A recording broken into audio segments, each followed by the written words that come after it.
Behind a door unseen by Katie, Perseus is enduring torture that would be unbearable for most people. You scum! How dare you use my hard-earned money to buy my students? And all this for Ivisa? What excuse do you have? Ugh, ugh, ugh. Faced with the enraged weenies, Perseus wasn't unable to explain, but rather he was completely speechless and could barely breathe. As soon as he entered the room, Winnie pressed his head against her chest and tightly wrapped her arms around his head, as if she wanted to suffocate him. In fact, he was really about to suffocate. That tigress! She's so rough. In desperation, Perseus had no choice but to grab her pert buttocks, which were more prominent than those of other girls, and pinch them hard. Startled and embarrassed, Winnie loosened her grip. Taking this opportunity, Perseus desperately tried to break free from her grasp and escaped that deadly haven of tenderness with great peril. Taking deep breaths of the still, fragrant fresh air, Perseus quickly apologized. "I'm so sorry, Professor Winnie. I didn't mean to. I almost suffocated just now. You can't be this cruel. I don't even know if it will leave a scar. How am I supposed to get married in the future?" Winnie's eyes were filled with tears, not from shame or anger, but from the pain she was in. "You seem to possess healing magic," Perseus said calmly. Winnie was taken aback, then finally remembered and quickly used it, looking quite relieved. However, she was still staring at Perseus with extreme dissatisfaction. "What on earth is going on with Katie? It's a long story. I swear to God, I never expected things to turn out this way, but I really need your help now. Speak. Explain everything clearly. Otherwise, return the money." That a truly terrifying threat. Perseus had grown accustomed to a life of plenty and never wanted to be poor again. He explained the whole story, but made some reasonable deletions and modifications. For example, he concealed the fact that Katie wanted to serve in the Kluwer army. Winnie wasn't qualified to know the details of his special relationship with Kutu. For example, they concealed Katie's remarkable abilities. The part about Katie severing ties with her parents has been changed to say that Katie's parents were constantly aggressive, deliberately smearing and humiliating her relationship with him, forcing Katie to make this difficult choice. It also emphasized how greedy and shameless the couple was, that they openly sold their daughter and kept raising the price. After listening, Winnie calmed down and sighed. "I never imagined that the once powerful Svennik family would fall to such a state. It's really a pity that Katie had such a family. You've done a good deed by taking her out of that kind of family. So about the 600 gold coins. Are you satisfied now that we're not going to pursue this further?" Winnie said irritably. This woman's heart was indeed as broad and soft as her chest. "Thank you, Ms. Winnie. Don't just thank me. Katie is a living, breathing person. She can't be treated casually. What do you plan to do with her?" Winnie asked, waving her hand. "First of all, she will definitely continue to study at this college. I will cover all the expenses. After all, I brought her out of that house, so I have to be responsible for her." "That's fine, but why are you doing this? Don't tell me you are just trying to be a gentleman and help a poor girl from an unfortunate family," Winnie said coldly. "Why not? Why not? You do a good deed. Use my money. In your name. I will clearly tell her that this money was donated by you generously." "No need. I'm not worth the empty title." Winnie frowned. "Although you make it sound nice, what's the detailed plan? To put it simply, where will she live? Don't tell me she'll live in your student apartment too. Although doing it this way saves a lot of trouble." But my place is small. It's too crowded for 3 people to live there." "That's more like it." Winnie's furrowed brows slowly relaxed. "I can help her apply for student accommodation." "Ms. Winnie, you know a little about Miss Katie's personality. Not only is she unsociable, but there are also many despicable people who mock and bully her. If we let her live alone in that kind of mixed-race place, something bad might happen. I know that to some extent, and your concerns are not unfounded. So what do you plan to do? Could she stay with you?" Winnie looked bewildered. "You little rascal. You're too calculating. If you want to take advantage of me, just say so."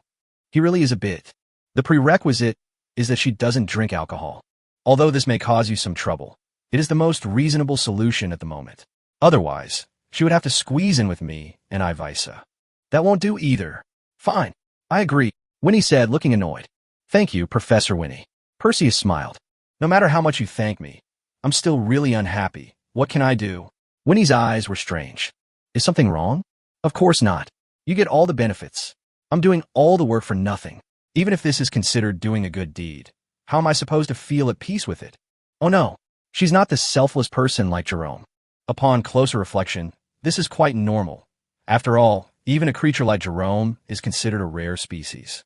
Then what do you want to do? Perseus was already on guard. Winnie blushed inexplicably. Perseus, although I've always found you a bit odd, I don't know why, but lately I've been finding you more and more agreeable in a certain way. In some aspect? Well, Winnie said awkwardly. Adult men and women both have those needs. It's natural. We shouldn't feel ashamed or guilty. I could tolerate it before, but lately I'm finding it harder and harder to control myself. But I can't find a boyfriend anytime soon, so I think I understand, but I already have a girlfriend. I know. So we can't actually do that kind of thing. It would affect your relationship with your girlfriend. Can't we really do it? It's just staying on the surface, scratching the surface, comforting each other, not getting too entangled. And you won't get pregnant. That's not good either. Am I not attractive to you? This isn't about attractiveness. This is a matter of principle. That's easy. You just need to stay still, and I'll take care of the rest. If all else fails, you can drink some special potion so you won't feel anything and won't feel guilty toward your girlfriend. This is a crime. I know. I know it's wrong to do this. I really know. Winnie grabbed his shoulders and looked at him earnestly. I've been holding back for so long, but I just can't help it. What should I do? Then why don't you go find someone else? No, that won't work. I don't know why, but I only have feelings for you. A really strong feeling. As long as you promise me, I'll never hesitate to ask you for any help in the future. Perseus experienced firsthand how terrible sexual harassment can be. But she felt so soft and smelled so good. Let Katie wait a little longer. I only need about 10 minutes. Winnie's legs went weak, and she had to lean against him, her voice trembling and so soft it made one's mind wander. Having resisted for so long, Perseus felt he had done his best. You can't tell anyone about this, especially Ivisa. Otherwise, don't expect me to help you anymore, he declared sternly. I know. Come on, come inside with me. Winnie smiled softly. As a result, Katie waited outside for almost an hour. Most people would have left long ago, but she didn't seem to mind. She didn't know what was happening inside, but she was a little puzzled as to why there were always sounds of female cat and heat coming from inside, a continuous, chilling murmur. Ms. Winnie keeps many female cats in her apartment. Chapter 72 settled in. After this trip, I owe you nothing. Katie, I'm so sorry to have kept you waiting outside for so long. We were discussing some things, and it got a bit complicated, so it took us a long time to come to a conclusion. Please forgive us. The three of them sat on the sofa in the living room. Winnie, looking exceptionally radiant, explained to Katie in a very kind manner. She, who was usually quite stern and rigid with her students, was now as gentle as water. It's okay. I've eaten, and I prefer standing to sitting, Katie said. Winnie couldn't quite understand her speaking style. Come to think of it, she had been teaching this girl for almost 3 months, and today was the first time she had heard her speak. However, we can still communicate, and if we can communicate, the rest is not a problem. Miss Katie, I've convinced Ms. Winnie. You'll be staying with her from now on, and you can ask her for anything you need. Perseus smiled. Yes, please don't be so polite with me. Caring for students is my duty as a teacher. Winnie's first words were full of positive energy. Thank you, but I prefer to live alone. Katie looked at Perseus. I expected it. Perseus said confidently, Miss Katie, do you think that living alone can avoid the trouble of dealing with people? Yes. But how can you avoid dealing with people on the battlefield? Perseus asked seriously. You know, your enemies and your comrades are all human beings. I only need to use my sword to defeat the enemy. But as for my comrades, Katie paused for a moment, I don't need comrades. Your ancestor, the first Duke of Sfnig, was a great hero who had fought countless battles, wasn't he? Yes. Katie was more excited than usual when her ancestors were mentioned, as if that was what truly moved her. Then may I ask, were all those battles he experienced fought alone? Katie remained silent. That's right, Perseus smiled. Even if you trust your own strength more than your comrades, there will always come a day when you have to fight alongside others.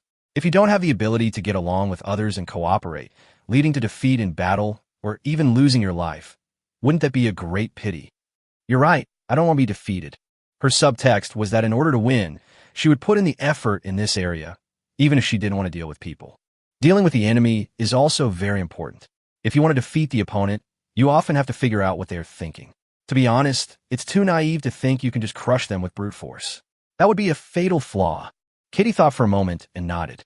In any case, if you want to realize your dreams, you must start learning about interpersonal relationships now. So living with others is necessary. I see. Ms. Winnie will take good care of you.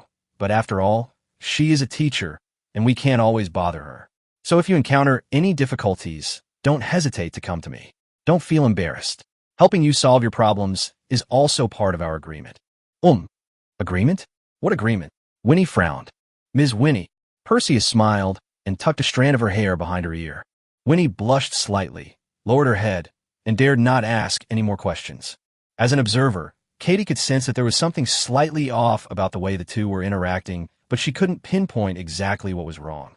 She secretly realized that she really needed to learn about this. Any more questions? If not, we'll head back to the classroom, Perseus said.